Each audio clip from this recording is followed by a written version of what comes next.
Hey everyone, Tim Carthen, the Fiery Truth Teller here. And it's graduation season, and you can see this fiscal year's graduates posting their graduation photos all over social media. The National Greek Awards is having its annual Graduating Greeks Feature Week, and of course you have speakers speaking at the different commencement ceremonies all over the country. Now, there's one particular speaker who went to a historically black college/university, also known as HBCUs, and spoke, named Betsy DeVos. For those of you who don't know that name, Betsy DeVos is the Secretary of Education for the United States of America right now. She literally bought her position through massive donations to so many of the U.S. senators who voted yes on her confirmation. However, one of the things she couldn't buy was love. Check it out. Dr. Jackson, Board of Trustees, thank you so very, very much for this great honor and privilege. I am honored to become a Wildcat. And it's a real honor and privilege to be with you as we celebrate the Bethune-Cookman University class of 2017. Now, initially, I saw a notification on Facebook from one of my fraternity brothers in Alpha Phi Alpha Fraternity Incorporated that she'd be speaking at Bethune-Cookman University, an HBCU, where you just witnessed her getting booed severely in that video. And I said to him that she should be able to speak because we don't want to stop free speech in this country. I mean, it's a public institution, she's Secretary of Education, so she should be able to speak. However, I didn't know at the time that she would be speaking at the commencement. I thought it was a random speaking engagement like how Milo Yiannopoulos or Ann Coulter were doing. So I didn't want them to shut her down because you should let people who have terrible arguments in your eyes speak, and then you vigorously debate them. That will give you the opportunity to expose the weakness of what you believe to be terrible arguments, and that exposure will be like sunlight to a vampire, pushing them and their draconian ideas back into the darkness from whence they came. However, when I found out that it was a commencement speech, then my attitude towards her speaking there changed. Why? Because commencements are supposed to be celebratory events.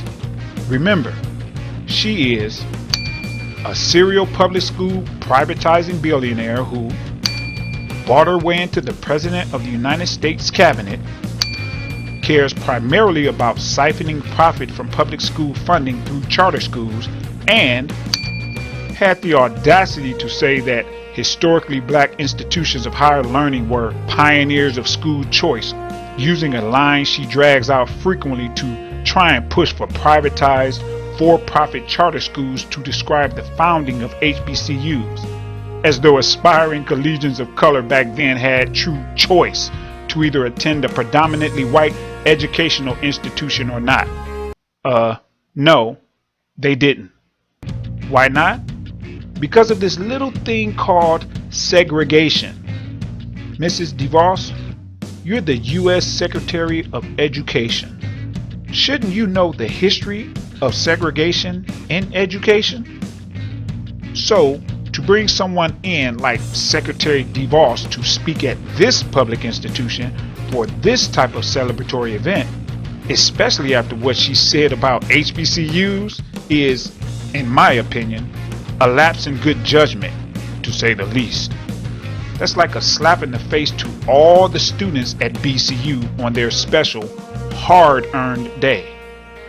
And to top off the bad judgment salad, they also gave her an honorary doctorate degree. Seriously, President Jackson? An honorary doctorate? Really? To Betsy DeVos, who had the worst Senate confirmation hearing performance probably in modern history and just seems completely devoid of reality when it comes to individuals who have to use public schools and actual racial history? Maybe we should call her Devoid DeVos. And to top off the bad judgment salad, they also gave her an honorary doctorate degree. Seriously, President Jackson? An honorary doctorate? Really? To Betsy DeVos, who had the worst Senate confirmation hearing performance probably in modern history and just seems completely devoid of reality when it comes to individuals who have to use public schools and actual racial history? Maybe we should call her Devoid DeVos. So when it comes to her speaking at this event, and especially getting an honorary doctorate, no, I don't agree with either of those. I don't agree with them at all. I think with her record and this being a commencement speech, this is a little different than the base free speech argument for normal collegiate speaking engagements. So yes, I loved that they exercised their free speech by showing her inside that commencement ceremony how they felt about her words, and her educational history. Loved it, loved it, loved it. Remember, Mrs. DeVos, from the Billionaire DeVos family, there are more individuals who don't have $1 billion than there are who do. So, when you choose to dismiss the plight of individuals who don't have access to what you have, primarily educational opportunities which traditionally have been used as a means of upward economic mobility, especially for the historically disenfranchised, just know that you will eventually get well-timed and well-deserved savage backlash from those same historically disenfranchised. If you like this video, be sure to give it a big thumbs up and then click that subscribe button below so that you can be a part of the group of wonderful people so far who continue to help this channel grow. And then be sure to follow and like us on all the other social media mediums at It's Time to Fight. And then stop by itstimetofight.com. Let's get it.